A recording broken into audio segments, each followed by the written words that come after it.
Welcome to Live on Wednesdays.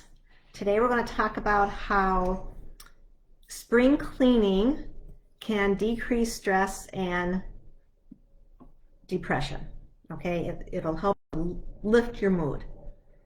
So maybe some of you can relate to this, especially this past year when we've been stuck at home, and sometimes it's hard to be a little motivated, right? But when you think about it, when you're in a tidy home, an organized home, it just makes for a happier mood because your focus is not on everything that needs to be done. Like you're not sitting there anymore thinking, oh, if I could only organize that pile, or if I can only get rid of that over there. You know, your mind's not on that. So not only do you declutter your house, you're going to declutter your mind as well. So it's like a win-win situation. So if your mind is being decluttered, then there's more up there available to focus on things that are more positive, you know, more happy, things that you want to, that are fun to do. So just a little tip though, when you're starting to do this, maybe put on some music, some of your favorite songs that you can just sort of dance to in between your little jobs. But it's interesting, the National Association for Professional Organizers found that 54% of Americans are overwhelmed by their clutter. You know, that's half the people. Half Americans. And of those 54%, more than 3/4 of them, 78%, let it accumulate because they don't know what to do about it. They don't know where to go with it. So, as I mentioned, when we start to clear clutter, then we are clearing away the clutter in our mind too, because you're clearing away things that you're not needing to focus on anymore. And one of the ways that we can do that is by starting small. This is not a marathon, folks. We don't need to get it all done and all at once, all in one day. That's just a recipe for overwhelm. And you know, I just did a video about that recently, about 5 tips to help not to get your goals done and not be overwhelmed. You can still find it up in the guide section at the top of the group here under the frequently asked questions. So start small. Maybe it's like one room at a time or one area at a time. And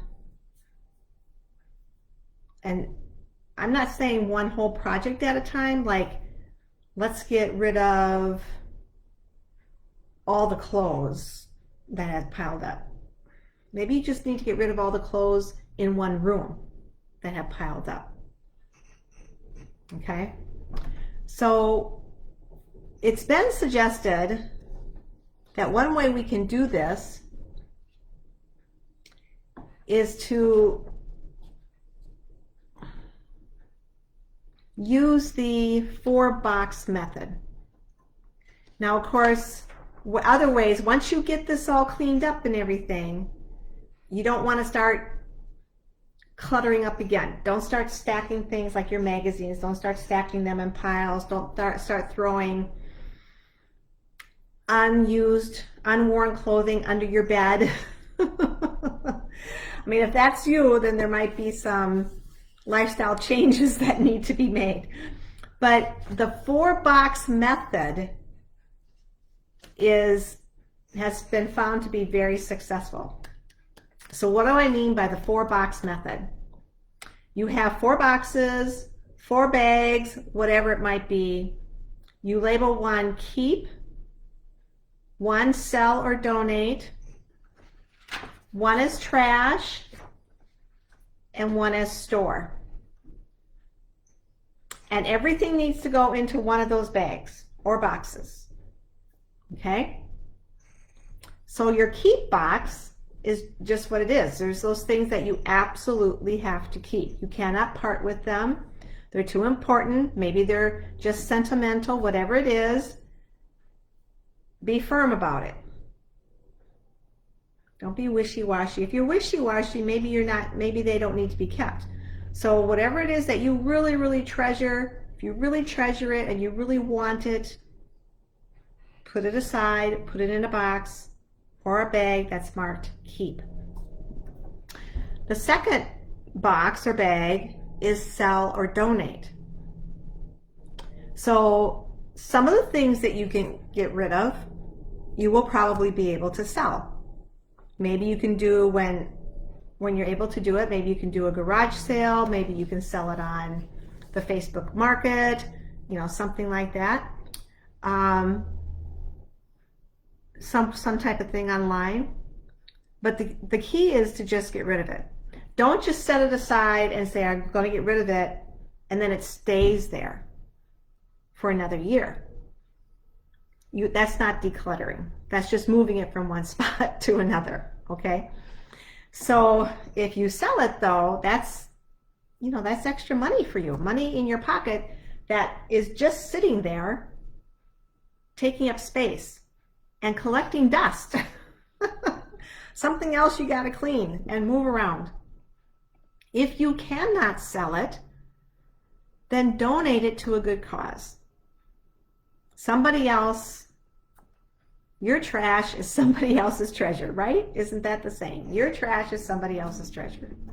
Somebody will find a use for it. The third bag or box, label it trash. This is absolutely your junk. And be definitive about it. Do not harbor any sentimentality about these things. They can be old magazines, papers, whatever it is that you do not need, but nobody else will want or need either. You might think it's valuable, but that doesn't mean somebody else is going to. One good example is tube TVs. If anybody has any of them left, tube TVs.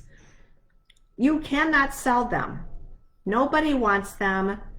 Newer TVs that take up less room, that are smaller, are very easy to purchase, very reasonable in price.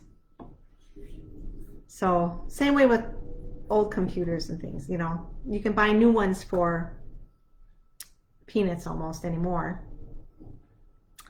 The fourth bag or box, mark it as store. So sometimes there are a few things that you love, but you don't use them all the time. So they need to find a home, but maybe not in your house on a regular basis. So consider storing these items someplace else. If you can't find a home for them and you don't want to pay for storage, then put them in the sell donate or the trash box. Because if you don't need to take them out and look at them all the time, but you're not ready to get rid of them, maybe they're like furniture, family handed down furniture or something like that. Maybe you don't have room for it, but you're not quite ready to depart with it either. Maybe you have some other family member who you think is going to be able to use it down the line, so you don't really want to sell it. If you have the means to be able to store it someplace, that's a good idea to do that. So again, the whole point of this is to be happy. And when we have things just sitting around cluttering our space, it clutters our mind, and that's what we focus on all the time because it's there in front of us, and it's hard to get past it. So again, just remember, when you start a cleaning project or any project, maybe you've had a project, you've just been delaying and delaying and delaying doing it. You just don't want to do it. But finally you go and you do it, and when you're finished with it, how does it make you feel? Don't you feel like you've had such a sense of accomplishment, a sense of satisfaction, because you did it? All you had to do was start someplace, and then the ball gets rolling and it gets finished, right? How many? Raise your hand if you've done that before. I'll raise both hands. So there you go. How to decrease stress and depression by doing spring cleaning and decluttering your home. So now, go have a fabulous day, guys.